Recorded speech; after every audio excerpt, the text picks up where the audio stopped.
In this tutorial, we'll introduce you to the new K-Deltas XL, the latest in force platforms. These force plates boast increased size, providing heightened precision in data acquisition, and notably, greater resistance. We will demonstrate this through the skipping test. Let's switch on the force plates. In the assessment section, K-Delta.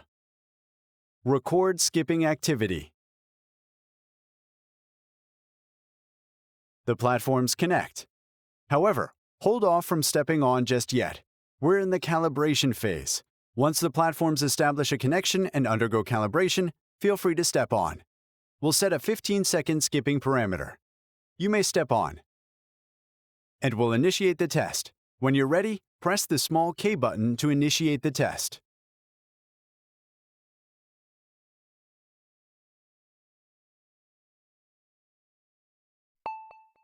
2, 1, go.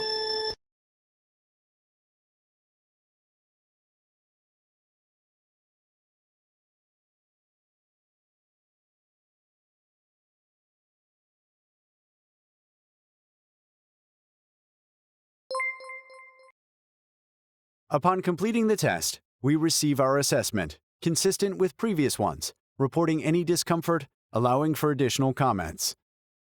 Now, alongside performance analysis, we get data on the number of skips performed, the program skipping duration, cadence, power, and time spent in the air. We also get a detailed breakdown of the force distribution across the platforms, along with a graphical representation of forces. As observed in the video, the Delta XL platforms offer a distinct advantage: more space for precise measurement.